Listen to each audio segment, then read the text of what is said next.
कि अगर कोई विदेशी हमारे देश में आता है और वो हमारे भारतीय गणवेश को पहनता है, हमारा बेस्ट लेता है, तो आप वृंदावन में देखते हैं कि बहुत सुंदर दिखते हैं, वाराणसी में आते हैं बहुत सुंदर दिखते हैं।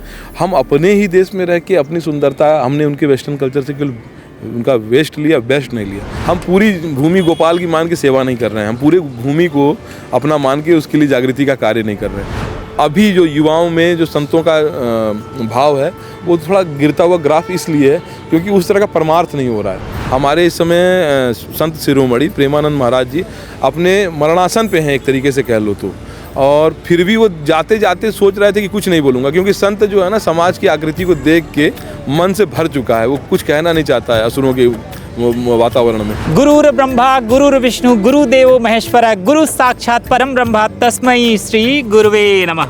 नमस्कार, मैं हूं संजय मिश्रा और आप देख रहे हैं तिलक पत्रिका। प्रयागराज की महाकुंभ के मेला स्थल पर हूं और महाकुंभ का क्या महत्व है और उसका इतिहास क्या है, ये हम जानेंगे। महाकुंभ क्यों होता है प्रयागराज पे? क्योंकि देवताओं और असुरों के बीच जब अमृत कलश को लेकर संघर्ष शुरू हुआ तो उसमें से कुछ बूंदें पृथ्वी के 4 स्थानों पर गिरी, प्रयागराज, हरिद्वार, उज्जैन और नासिक। और ये है प्रयागराज तीर्थराज का स्थान जहाँ पर महाकुंभ होता है।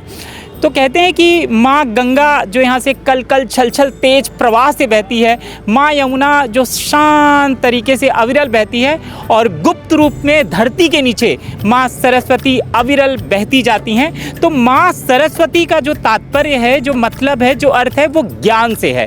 तो यहाँ पर ज्ञान की चर्चा होती थी, महाकुंभ में शास्त्रार्थ होता था। लेकिन अब कुछ साधुओं को लगता है कि जो शास्त्रार्थ वाली बात थी वो कहीं ना कहीं धूमिल हो गई है। इसी विषय पर और महाकुंभ को ठीक तरीके से समझने को लेकर हम बात करेंगे। हमारे साथ हैं स्वामी जी, आइए मैं आपको उनसे मिलवाता हूं, उनका परिचय जानते हैं और फिर महाकुंभ को उनके हिसाब से समझते हैं, वो हमको क्या समझाते हैं। आइए स्वामी जी, आपका बहुत बहुत स्वागत है तिलक पत्रिका पे। जय श्री राम। सबसे पहले आपका परिचय आपके श्रीमुख से। दास का नाम राम बाहुबली दास है। दास अरुणाचल प्रदेश के परशुराम कुंड क्षेत्र में हमारा गुरु स्थान है, वहाँ से आता हूँ और साइकिल यात्रा करता हूँ देश भर में। पेड़ पौधे लगाता हूँ, लोगों को क्लाइमेट चेंज के लिए जो जन चेतना है पेड़ पौधों प्रकृति की, उसके लिए प्रयासरत हूँ। और इस कुंभ में एक यात्रा करके आया हूँ 2000-1500 किलोमीटर की, पंजाब से हरियाणा दिल्ली होते हुए पेड़ लगाते हुए हर जिले में। महाकुंभ में सब लोग अपना अपना अखाड़ा बनाते हैं, अपना स्थल सजाते हैं, लेकिन आपका जो स्थल है ये 12 मासी, हाँ, और 12 साल ये बहुत प्रसिद्ध जगह है। ये मेला क्षेत्र का अस्थाई क्षेत्र है। बाकी जितने भी यहाँ खालसे लगे हैं, जितने भी शिविर लगे हैं, वो मकाम सारे जो है एक मेले के समय तक का ही निर्धारण होता है, उसके बाद वो चले जाते हैं। पर ये निरंतर यहाँ पर जो है मेला क्षेत्र जो है जाने के बाद से भी अन्य क्षेत्र चलता है। और विशेष बात है कि यहाँ पे अखंड ज्योति है। ये हमारे देवरहवा बाबा जी का स्थान है, ये अखंड ज्योति उनके नाम से चलती है और वो उनके मचान है पीछे में। इस पे जो है उनकी पूजा अर्चना होती है, उनकी मूर्ति है, प्राण प्रतिष्ठा हो रखी है मूर्ति की, और ये निरंतर आपको यहाँ पर मिलेगा। बस गंगा जी का जब जलस्तर बढ़ता है तब हम नावों के द्वारा, हमारे गुरु भाई हैं रामदास जी यहाँ के महंत, तो हम लोग सेवा में रत रहते हैं और ये नाव से फिर ये अखंड ज्योति का भी सेवा होती है। और यहाँ एक राजेश्वर महादेव हैं, ये निरंतर ही आपको यहाँ अनवरत ही सेवा मिलती है। राजेश्वर यहाँ के संतों की उपाधि भी। जी जी, ये क्षेत्र द्वादश माधव का है प्रयागराज। ये क्षेत्र जो है हमारे हरिवंश राय का क्षेत्र है, ज्ञानियों का क्षेत्र है। मैं आपसे भी ऐसे जब चर्चा हो रही थी हमारी, तो मैं इसीलिए कह रहा था कि यहाँ त्रिवेणी का जो गुप्त ज्ञान है, जो सरस्वती, हमारी सरस्वती विद्या ही जो है ना, तो विद्या ददान आप जानते ही हैं। सारी बातों को हम कहने से, एक्सप्लेन करने से बहुत नहीं समझा पाएंगे आपको, पर मेरी आत्मा से इस कुंभ का जो ये हम दोनों को हमारी युवाओं को समझाना है जो सच में समझना चाहते हैं कि महाकुंभ में शास्त्रार्थ होता था और गंगा, यमुना और माँ सरस्वती का अर्थ क्या है समझना चाहते हैं। उनको जो ये समझते हैं कि माँ सरस्वती विलुप्त रूप में जो यहाँ से अविरल बहती रहती हैं, एक्चुअली वो बात विद्या की कर रहे हैं, वो बात हम ज्ञान की कर रहे हैं जो अदृश्य रूप से है, और उसी शास्त्रार्थ की हम यहाँ चर्चा करते थे। तो महाराज ये आप समझाइए। मैं तो इस पे बहुत, मेरी बौद्धिक चेतना और भी संत हैं, बहुत से कुछ दृष्टांत दे सकते हैं। मेरी अपनी, जहाँ तक मेरी अपने अनुभवों में जो मेरी अपनी अकॉर्डिंग अपनी जो बात है मैं वो कहता हूँ। जैसे कि आप जिस गणवेश में आए हुए हैं, मुझे काफ़ी लोगों ने पूछा और काफ़ी लोगों से मैंने वार्तालाप किया, मुखर हुआ मैं, पर आपका गणवेश देख के मैं बहुत खुश हूँ, क्योंकि हमारी जो भारतीय संस्कृति और हमारा जो वैदिक परंपरा का जो जीवन है वो हमारे स्वभाव और हमारे गणवेश से कहीं ना कहीं दिखता है। तो इस कुंभ में जो आयोजन हो रहा है, इस आयोजन के मानसिक सत्र का जो इसमें बौद्धिक सत्र होना है, तो वो पहले कभी शास्त्रार्थ के रूप में होता था। बीच में थोड़ी जो ऐसी हमने कथाएं या कुछ ऐसे संतों के बारे में कुछ ऐसी बातें सुनी कि वो धीरे धीरे लुप्त हो गया। आज हमारे से अखाड़े लुप्त हो रहे हैं, बहुत से जिम खुल रहे हैं जिनकी जगह पे। आपने सुना होगा कि गुरुकुल लुप्त हो गया था, फिर गुरुकुलों की फिर से स्थापना करने के लिए बहुत संत प्रयास कर रहे हैं। वैसे ही हम अखाड़ों का भी देख रहे हैं इस समय, जिम की जो वर्तमान अवस्था है, जो जिम खोले जा रहे हैं उसमें हमारे जो अखाड़े जहाँ हनुमान जी की उपासना करके फिर वहाँ पहलवानी होती है, व्यायाम होता है, वो भी बंद हो रहा है। साथ साथ में एक चिंता का विषय हमारा बहुत कुछ रहा है समाज के लिए। कितना भी कहूँगा तो आपको ऐसा लग सकता है, पर मैं ये कह रहा हूँ कि अगर कोई विदेशी हमारे देश में आता है और वो हमारे भारतीय गणवेश को पहनता है, हमारा बेस्ट लेता है, तो आप वृंदावन में देखते हैं कि बहुत सुंदर दिखते हैं, वाराणसी में आते हैं बहुत सुंदर दिखते हैं। हम अपने ही देश में रह के अपनी सुंदरता, हमने उनके वेस्टर्न कल्चर से उनका वेस्ट लिया, बेस्ट नहीं लिया। वो हमारी कल्चर से बेस्ट लेना चाहते हैं तो बेस्ट लेते हैं। तो ये संस्कृति जो हमारे आरोपित हो गई है, इंगित हो गई है कि हम इस कुंभ में ही, या मैं आपसे इस आपके संस्था से जो चैनल है आपका, मैं निवेदन करता हूँ समाज के उन बौद्धिक जो जीव हैं, जो हमारे देश में दार्शनिक हैं, तो उन सभी को अपने अपने फॉलोअर्स को ये कहना चाहिए कि पर्यावरण के प्रति, अपने गणवेश के प्रति सहज होकर तब हम अपनी जो है देश काल की स्थिति को समाज में दे सकते हैं। अगर हमारे देश में इतना बड़ा कुंभ लगा हुआ है, इस कुंभ को बहुत से लोग विदेश में भी देख रहे होंगे, तो यहाँ जो मानसिक चेतना का, जो बौद्धिक चेतना का जो कार्य होना है, उसमें आप अलग अलग तरह के बाबाओं का आप लोग रिकॉर्ड कर रहे हैं, पर उसमें ये आप नहीं रिकॉर्ड कर रहे हैं कि ये देश संतों का देश है और यहाँ पर विश्व के जन कल्याण जैसी जो है ना विचारधारा रखने वाले संत और विश्व को मानवीय मूल्यों पर आधारित जीवन जीने का जो संदेश देने वाला संत है, उसको आप लोगों ने किसी और रूप में देख के और रूप में प्रदर्शित कर दिया है कि बाबा ऐसे हैं, बाबा उन्होंने गांजा पिया, बाबा ने हाथ खड़ के। तो इससे जो है ना ये समाज का एक अलग ही रूप यहाँ से जाएगा। तो मेरा ये कहना है, खासकर इस प्रयागराज के इस महाकुंभ के, मतलब इसको पूर्ण कुंभ कह रहे हैं, 144 वर्षों के बाद से इसके नक्षत्र आए हैं, तो इससे जो संदेश विश्व में जाए कि विश्व गुरु बनने के लायक हमारे पास काबिलियत है, तो उस तरह के संतों को रिप्रेजेंट किया जाए। और समाज में जो बौद्धिक चेतना का स्तर घटता जा रहा है, हमारे भौतिक जीवन में भौतिकी कितना आधारशील हो गया है, कितने मटेरियलिस्टिक हो चुके हैं हम, उसकी विवेचना युवाओं को करनी चाहिए। साधु हमेशा पथ प्रदर्शन का काम करते हैं, समाज का मार्गदर्शन करते हैं। साधुओं को एक रूप में रहने दीजिए, उसको प्राकृतिक पर्यावास में रहने का अवसर दीजिए। साधुओं को जंगलों में नहीं रहने दिया जा रहा है, उनको रिजर्वायर बोल के साधुओं को बाहर भेज दिया जाता है, मेन स्ट्रीम में रहते हैं साधु। तो कहते हैं साधु अच्छे नहीं बने। भाई आप मुख्य धारा में खुद हम तो नेचर के पास जा रहे थे विज्ञान को समझने के लिए, अपनी प्रकृति को समझने के लिए, पर बोले कि नहीं महाराज जी यहाँ कब्जा मत करो, यहाँ जंगल में मत रहो। तो ये तो मुगलों के समय में भी नहीं हुआ और अंग्रेज़ों के समय में भी नहीं हुआ, पर अभी वर्तमान में जिन संतों से आप मतलब उपेक्षा कर रहे हैं कि कुछ साधना का समय कुछ ऐसे प्राकृतिक पर्यावासों में करें, तो उनको कुछ सपोर्ट करिए, क्योंकि बहुत ज़्यादा भौतिकी जीवन जीने के बाद से वो भी अपना रास्ता भूल जाएगा। हमने मंत्र लिया था वसुधैव कुटुंबकम, साधुओं का जो सत्य मंत्र है वसुधैव कुटुंबकम का अर्थ ये होता है कि हम सभी जो है पूरे अपने घर को छोड़ के जब संन्यास दीक्षा में आए हैं, तो पूरा विश्व ही हमारा घर है, अब पूरा भारत ही हमारा घर है। तो हम उस हिसाब से जीवन जिएं और समाज का परमार्थ करें कि संत सुखी विचरंत में ही रमता जोगी बहता पानी। तो युवा साधु जो हैं समाज की चेतना के लिए प्रयासरत रहें, यात्राएं करें, समाज में जागृति का कार्य करें।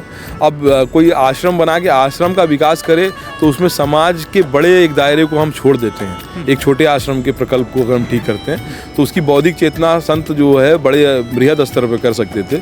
तो उससे क्या होता है कि वो एक छोटे स्थान की ही चेतना में रह जाता है, क्योंकि हमारा तो मंत्र क्या है, बस हम पूरी भूमि गोपाल की मान के सेवा नहीं कर रहे हैं, हम पूरे भूमि को अपना मान के उसके लिए जागृति का कार्य नहीं कर रहे हैं। स्वामी विवेकानंद से लेके आर्यभट्ट से लेके कोई भी ऐसा विद्वान जन चेतना का ही कार्य करता रहा होगा। देश काल की परिस्थितियों के हिसाब से नानक हो, चाहे हमारे आदि गुरु शंकराचार्य, उन्होंने यात्राएं की, पीठों को फिर से पुनर्स्थापित किया, ज्ञान विज्ञान की जो क्षति हो रखी थी उन सारे विषयों पर उन्होंने कार्य किया उस समाज के उस समय में। जो उस समय का काल बड़ा वो था, विचित्र था। इस तरह की आधुनिक जो है हमारे पास संयंत्र नहीं थे जो इतने हम लोग प्रसारण कर सकते थे। आज शिक्षा की संगोष्ठी, विचारधाराओं का समागम हम दूर दूर तक फैला सकते हैं।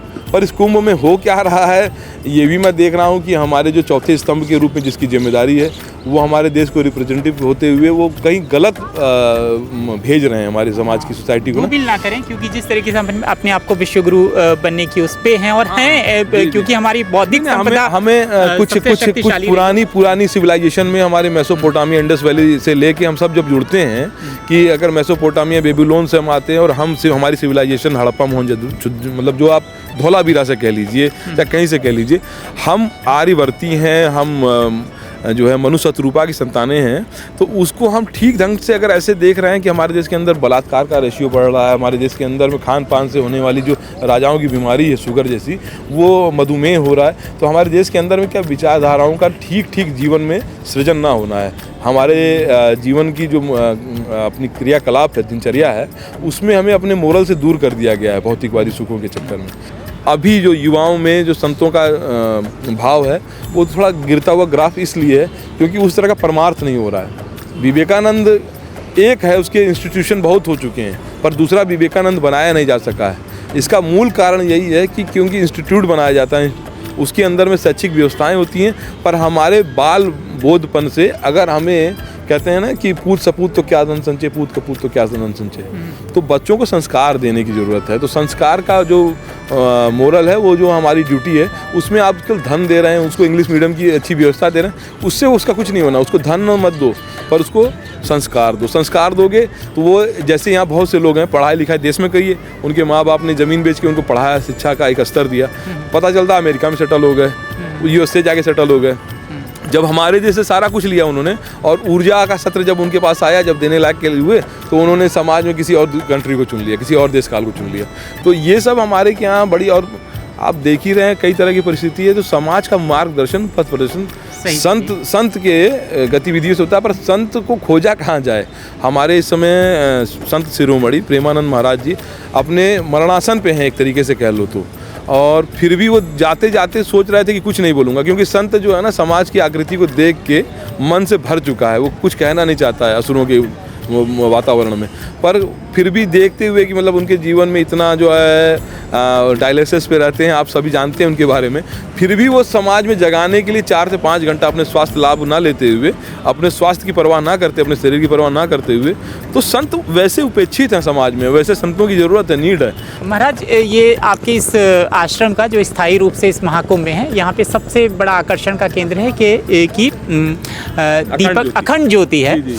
इसके बारे में कुछ बताइए। ये 18 वर्षों से निरंतर इस समय जो है चेतन है, और इसको सेवा करने के लिए हमारे जो यहाँ के महंत हैं वर्तमान के रामदास जी, वही अन्य क्षेत्र का भी वो यहाँ पर सेवा करते हैं। ये देवराहुआ बाबा जो महायोगी तपस्वी हुए, उनकी अखंड ज्योति है ये। तो कहाँ तक स्वामी जी इसमें पानी जब बारिश होती है? इसके ठीक नीचे जहाँ पर इसके ना बॉकेट्स हैं, उससे अगर उससे ऊपर जल स्तर चला जाएगा तो प्रयागराज डूब सकता है। मतलब उस जल स्तर पर, उस सीमा पर इसका वो निर्धारण किया गया है। और वर्तमान में हम एक नई और बना रहे हैं, क्योंकि ग्लोबल वार्मिंग की जो चेतावनियां हैं और जो हर साल जल भराव हो जा रहा है गंगा के तटों पे, उससे ये लग रहा है कि आने वाले समय में हम इसको और ऊंचा कर लें। अच्छा, तो एक दूसरा स्तंभ रेडी कर रहे हैं? जी, नया कर रहे हैं, क्योंकि जैसे जैसे प्रकृति का दोहन हुआ जा रहा है और जलस्तर बढ़ा जा रहा है, तो उसके लिए हम लोग फिर नया बना रहे हैं। स्वामी जी, 18 वर्षों से जो लकड़ी है वो हाँ, ये साल में जैसे साल की लकड़ी है, तो साल की विशेषता होती है। ये शुरू में ही चुनी गई थी जानबूझ के कि कई वर्षों तक रहेगी? शुरू में ही चुनी गई थी। इसमें साल की लकड़ी का डिफिनेशन है कि 100 साल सड़ा, 100 साल पड़ा, 100 साल गड़ा, ऐसे करके उसकी डिफिनेशन होती है। और बहुत सी अच्छी, और मैं तो आप जानते हैं मैं प्लांटेशन ही करता हूँ, तो वनस्पति के ऊपर में, और मेरा और भी आधार है, तो हम लोग इसको चिन्हित किए हुए हैं। कितने वर्ष तक रहे देवराहा बाबा? और देवराहा बाबा मुझे लगता है approx 400, may be not sure, 400 वर्षों का उनका, क्योंकि उनके नाम से देवरिया जिला भी स्थापना हो रखी है। देवरिया जो सदर है, उन्हीं के नाम से आज जाना जाता है, देवराहा बाबा के नाम से। तो डॉक्टर राजेंद्र प्रसाद जो हमारे पहले जो है राष्ट्रपति हुए, उन्होंने उनके पिताजी को कहा था, जब वो आश्रम में जाया करते थे, तो बोले थे कि एक दिन ये तुम्हारा बेटा जो है देश का राजा बनेगा। और वैसे ही हुआ कि उनको प्रथम राष्ट्रपति चुने गए, और फिर वो तो बहुत मानते थे, फॉलोअर थे, इंदिरा गांधी भी फॉलोअर थे। बहुत बड़ी महाराज जी के ना ऐसे संतों का जो जमावड़ा था, संत भी बहुत मानते थे बाबा को। संतों की भी जो ख्याति हुई उसमें हमारे योगी सिरमौर, मतलब महाराज जी का नाम था। और आज भी लोग कहते हैं कि वो गंगा जी में जहाँ पर उनकी समाधि लगाई गई थी 90 के दशक में, तो वहाँ पर उनका शरीर बाद में वहाँ फॉलोअर्स जो थे, उनके प्रेमी थे, वो गए देखने के लिए एक बार, सेवा करने के लिए, चरण रज लेने के लिए। तो वहाँ पर वो पत्थर से करके उनको समाधि दी गई थी, जल समाधि, वहाँ नहीं मिले। तो फिर कुछ ऐसा लगता है कि अभी भी हैं। देखो ऐसा होता है ना कि हमारी जो कॉस्मिक एनर्जी से हम जो बातें कर रहे हैं, जो सेंटर ऑफ ग्रेविटी से हम अलग बात कर रहे हैं, तो हमारा जो कॉन्शियस सब कॉन्शियस मतलब हमारी चेतन अवचेतन अवस्था में हम विज्ञान के हिसाब से तो नहीं मान रहे हैं, पर संतों की ये गति है कि हम अपने शरीर की अवस्था से ऊपर भी जाते हैं, हमारे मूलाधार से नाभि चक्र के ऊपर तक हम जाते हैं, इंगला पिंगला। हमारी देश की जो रिप्रेजेंटेटिव चीज़ें हैं वो इस सत्र में इसीलिए तो नहीं किया जा रहा कि हमारा जो विज्ञान है, हमारे देश के अंदर का जो सत्र है वो बौद्धिक सत्र रहा है। हमारे देश के अंदर में जो विद्वान रहे हैं उनकी वजह से ये कुंभ का सत्र लगता है। ये कोई ऐसे वैसे बाबाओं को जो आप रिप्रेजेंट कर रहे हैं वैसा कुछ भी नहीं है। ये हमारा जो सारा कुछ यहाँ से जा रहा है, जो मीडिया दिखा रही है, ऐसा कुछ नहीं है कि कोई एक हाथ वाले बाबा, चिलम वाले बाबा। इन सब मैं अनुरोध कर रहा हूँ कि भारतीय दर्शन को फिर से पृष्ठ पटल पे लाने के लिए इतने बड़े अवसर को आप लोग गंवाएं नहीं और सही मार्ग में इसको आप लोग जो टेलीकास्ट करें, आप सबसे आग्रह करता हूँ। सीताराम जी। बिल्कुल, जैसा कि आपने अपने अनमोल वचनों से बताया कि हमें भी महाकुंभ में ज्ञान का शास्त्रार्थ करने की आवश्यकता है, जो कि हम लगातार ऐसे ही छोटी छोटी बातचीत के द्वारा अपने दर्शकों तक ये शास्त्रार्थ पहुंचाते रहेंगे। कैमरामैन अनूप पांडे के साथ संजय मिश्रा, तिलक पत्रिका, प्रयागराज।